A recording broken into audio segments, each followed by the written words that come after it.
Bom dia. Dando continuidade às aulas, hoje a gente vai estar vendo a escola de Mileto, certo? Que é o Tales de Mileto, o Anaximandro de Mileto e o Anaximenes de Mileto, tá? Mas antes de começar a conversar sobre isso, falar algumas coisas sobre esse termo, essa definição de pré-socrático. Então é o seguinte, essa definição de pré-socrático, ela vai ser elaborada pelo um pensador que não é pré-socrático, ele é posterior a esse período, que vai estar no período que a gente chama de filosofia clássica, que vai ser o Aristóteles. Ele vai criar essa definição no primeiro livro da metafísica, certo? Onde ele vai começar a falar, antes do estudo da metafísica, certo? Houve o estudo da física. E esse estudo foi feito por uma série de filósofos. E a partir disso, que ele vai, ou melhor, ele vai chamar eles de físicos, certo? E a partir disso, ele vai basicamente começar a falar sobre eles. Vai falar sobre o Tales, Anaximandro e por aí vai. Então, o que acontece? E é importante entender essa definição. Até o século XIX, ela era aceita normalmente, ninguém questionava ela. O problema é que essa visão de pré-socrático, essa definição de pré-socrático, a gente vai usar aqui, certo? Nas aulas, porém, é importante dizer que é só por um caráter didático. A partir do século XX, começou a se questionar essa definição por um motivo muito simples. Porque ela surge a partir do Aristóteles, e quando o Aristóteles faz essa definição, o que ele faz? Ele faz o ponto de vista de, basicamente, falar dos seus antecessores, certo? Como se eles tivessem preparado o caminho para ele. Ou seja, ele pensa esses filósofos que nós chamamos de pré-socráticos, que ele chama de físicos propriamente dito, como aqueles que simplesmente se limitaram a preparar o caminho até chegar nele, certo? Então é uma visão anacrônica de interpretação do Aristóteles em relação a esses pensadores, tá? E ele força a barra na interpretação para conseguir encaixar eles como se fossem nada mais, nada menos do que pensadores físicos, certo? Que se limitam à física e que estão preparando o caminho para ele. Então, essa forma de leitura, essa forma de interpretação, de pensar os pensadores, os chamados pré-socráticos, como meros antecessores da filosofia clássica, a filosofia de Sócrates, Platão e Aristóteles, sempre, de certa forma, desvalorizava e sempre era vista como um tipo de pré-história da filosofia, literalmente, né? Uma pré-filosofia, o começo ali, meia boca da filosofia. Então, esse tipo de interpretação, a partir do século XX, começou a ser questionada e se começou a tentar buscar o entendimento desses filósofos neles próprios, e não a partir de uma tradição posterior a eles que tentava encaixar eles dessa forma. E isso levou, no século XX, a se valorizar o estudo da filosofia deles, do ponto da própria filosofia, dentro do contexto que eles têm, e não de interpretações posteriores. Tá? Então, continuando sobre essa definição, quando a gente fala de pré-socráticos, dá a ideia de que como que seriam todos eles nasceram, certo, e viveram antes de Sócrates, certo? Então, Sócrates seria um pensador que mudaria o eixo da filosofia e a partir disso esses filósofos nasceram ou viveram antes dele. Então, na verdade, o que acontece é o seguinte: esses filósofos pré-socráticos, o que define eles não é necessariamente o período que eles viveram, porque muitos deles são de fato anteriores ao Sócrates, mas vários deles conviveram com o próprio Sócrates. O que define esse termo pré-socrático, na verdade, é uma forma, um tipo de mentalidade, um tipo de investigação filosófica, certo? Que está ligado ao estudo da physis, tá? Então, para a gente já começar a explicar esses termos assim, é importante colocar um parênteses nessa physis aqui, tá? Que basicamente a gente vai ter que conversar sobre isso. Os filósofos pré-socráticos que a gente está falando aqui, o Tales, o Anaximandro, o Anaximenes, eles estão no final do período arcaico. Basicamente, a filosofia vai começar com Tales, basicamente. ela vai começar no século 7 antes de Cristo. Como eu falei na aula passada, nas últimas aulas, as aulas passadas elas tiveram um caráter basicamente de contextualização, para a gente entender como que surgiu essa filosofia, certo? E o importante dizer aqui é que ela surgiu na Ásia Menor exatamente por causa de uma situação muito específica que estava na Jônia, em Mileto, na Ásia Menor, que era o quê? De um lado você tinha aquelas tradições orientais, do outro as tradições ocidentais, que possibilitavam uma confrontação e, a partir disso, a pergunta, o questionamento, certo? E isso levava à necessidade de um novo tipo de pensamento que desse respostas, não da forma propriamente mitológica. Então, o que vai acontecer? Ali, aquele contexto, ele era propício para o surgimento da filosofia, certo? E um problema que surge a partir disso é que o que seria exatamente essa physis, certo? O que nós chamamos de physis, hoje em dia nós traduziríamos por natureza. Por isso que é importante pôr um parênteses nesse ponto. O physis, como a gente falou do Hesíodo, do Homero, falou de outros pensadores, a gente deixou muito nítido que ali se apresenta o começo de uma instituição que hoje é muito comum e que, de certa forma, define para nós o que seria natureza. Então, hoje em dia, nós temos uma coisa que é básica, que todas as pessoas têm, que é a ideia do eu, essa interioridade, certo? E algo que é externo. Então, a realidade é algo externo, que é por si próprio, e existe o eu, uma interioridade, uma subjetividade, que é inseparado, basicamente, dessa realidade. Isso é uma instituição cultural que foi criada, para nós é difícil pensar dessa forma, nós achamos que isso é natural, propriamente dito. Isso sempre foi assim, na verdade não é. Só que essa divisão, ela não existe. Então, quando a gente pensa em natureza, como a gente traduz physis por natureza, nós pensamos no quê? Olha, natureza seria as árvores, lá, o mato, as florestas, os animais. A gente pensa, o nosso conceito de natureza, ele é extremamente mais limitado do que essa noção de physis que está sendo apresentada aqui, certo? Seja da mitologia, seja dos primeiros pré-socráticos. Essa visão de physis para eles é algo muito mais amplo. Em que sentido? Physis para eles também está ligado aos nossos sentimentos e à sociedade. Então, essa separação entre natural e social, que é uma outra divisão que nós fazemos hoje em dia, isso não está presente no mundo arcaico. Então essa ideia ela está começando a surgir de divisão, mas ela ainda não está desenvolvida. Então ainda não existe essa separação. Então sentimentos, uma série de coisas que nós consideramos subjetivas, ou coisas que nós consideramos sociais, que são de criação do homem, para o mundo homérico, de Hesíodo, ou para os pré-socráticos, no mundo arcaico, é visto como natureza, certo? Então a natureza, essa physis que eles falam é muito mais amplo do que o nosso termo natureza, tá? Isso é fundamental entender. O que seria a natureza para o pensamento homérico, para o pensamento de Hesíodo que a gente falou? A gente viu que é basicamente uma teogonia. Então a physis para eles, como que surgiu essa ordem, como que surgiu a ordem aparente das coisas? De onde veio isso, certo? A mitologia, certo? A gente, lembrando, usamos os termos mitologia. Para nós, naquela época, a religião grega, certo? Ela basicamente definiria a natureza como um tipo de genealogia, certo?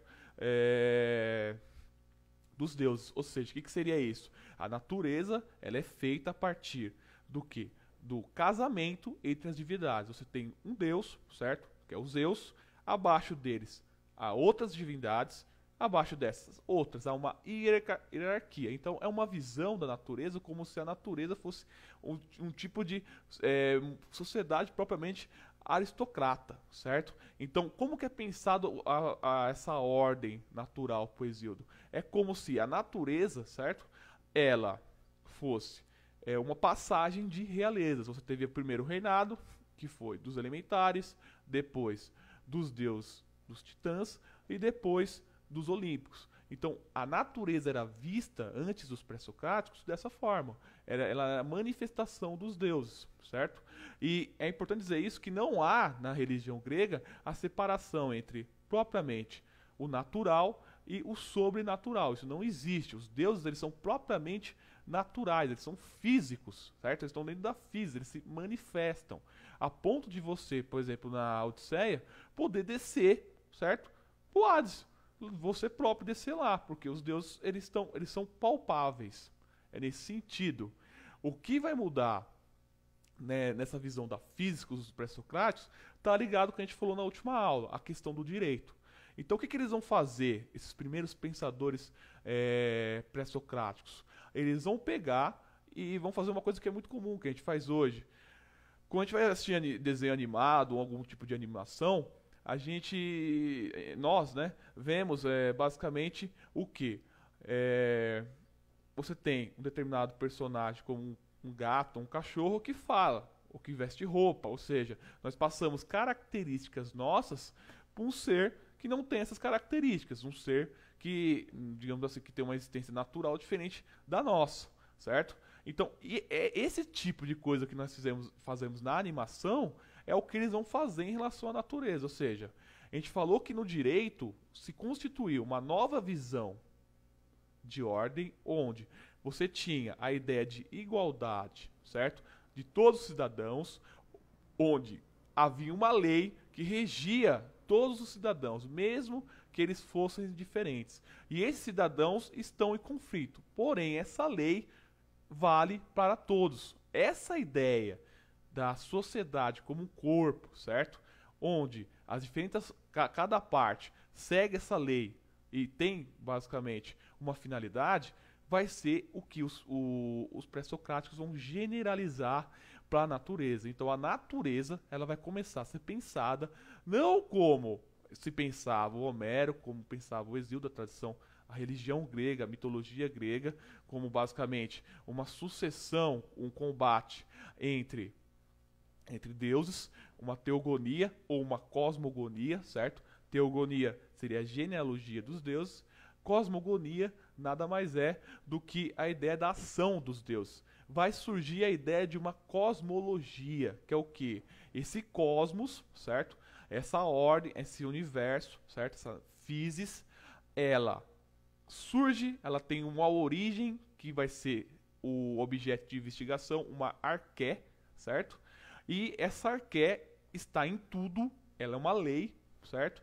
Ela produz tudo e ao mesmo tempo ela garante a ordem do mundo. Então essa vai ser a visão que os filósofos pré-socráticos vão, certo? Tirar do direito, do que a gente falou lá do Solon, da legislação grega, e vão se utilizar disso, dessa visão que foi colocada no direito, para começar a tentar entender como que funciona a physis, certo?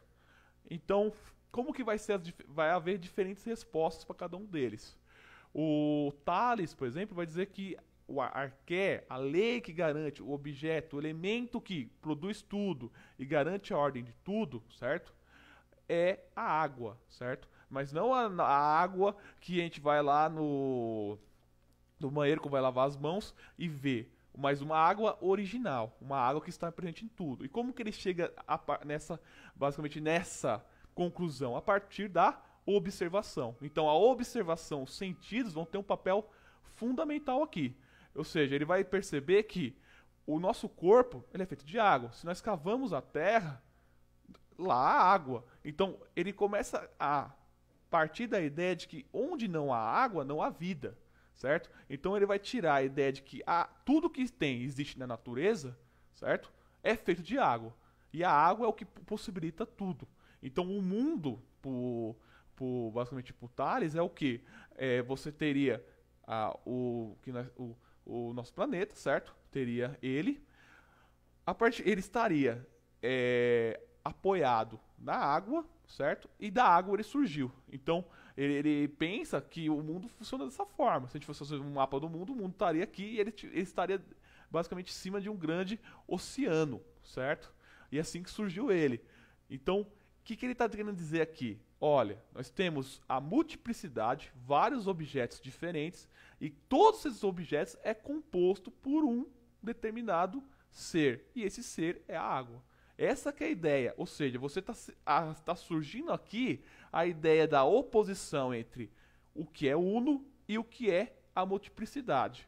Então ele está dizendo, olha, tudo que surge desse uno, dessa arqué, dessa origem, certo? E essa multiplicidade nada mais é do que vários aspectos dessa unidade. Então vai começar a surgir essa dualidade entre o uno e a multiplicidade, certo? Na filosofia pré-socrática, o Tales basicamente vai dizer isso. Uma coisa que é importante dizer aqui, o que nós temos das obras desses pensadores vai ser os fragmentos ou a doxografia, certo? Os fragmentos são os textos propriamente escritos por eles, certo? A doxografia, basicamente, seria o quê? São citações ou explicações que fazem referência a esses pensadores. O Tales, por exemplo, nós não temos nenhum tipo de frase, nenhum tipo de afirmação própria dele. O que nós temos é o quê? Outros pensadores falando sobre ele, doxografia, comentários, tá? Depois do Tales vai vir quem? O Anaximandro. O Anaximandro vai ter um papel fundamental, porque ele vai trabalhar exatamente com essa ideia. Ele vai dizer que não é a água, a arqué, que fundamenta tudo, mas é o que? O ilimitado, certo? O Anaximandro, ele vai trabalhar com a ideia de que aquilo que está em tudo, ou seja, ele pega o mesmo problema do Tales, ou seja, existe uma unidade, existe a multiplicidade.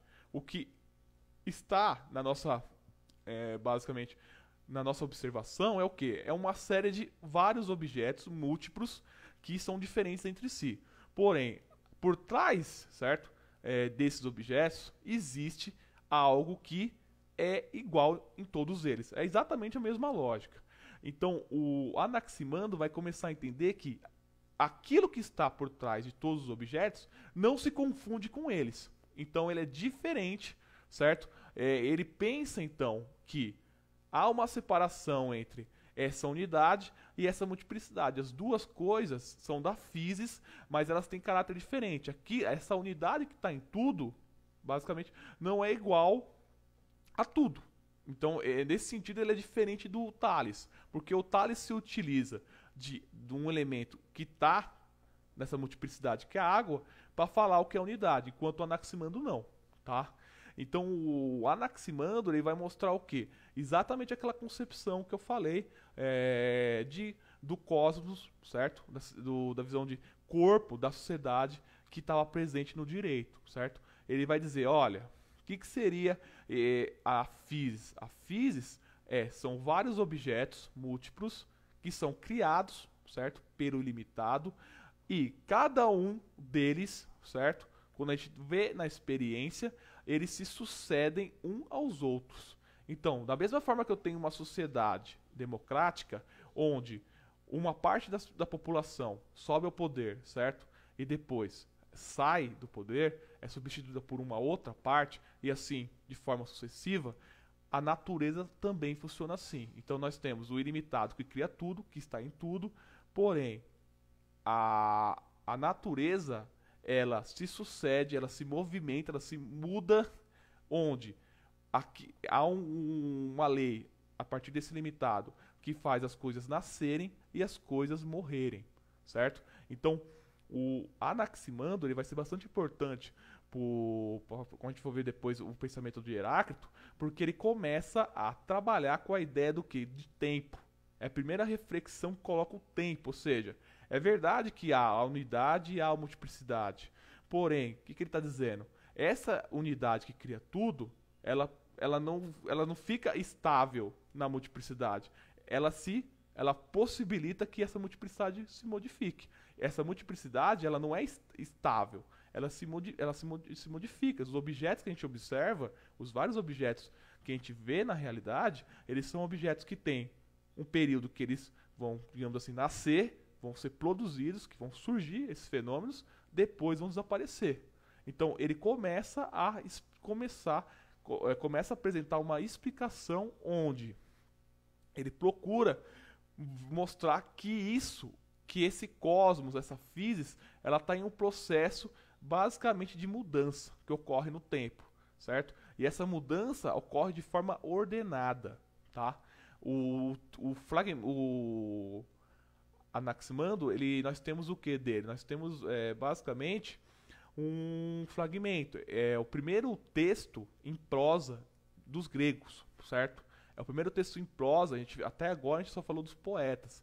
O Anaximandro é o primeiro texto que nós temos que é propriamente em prosa, tá?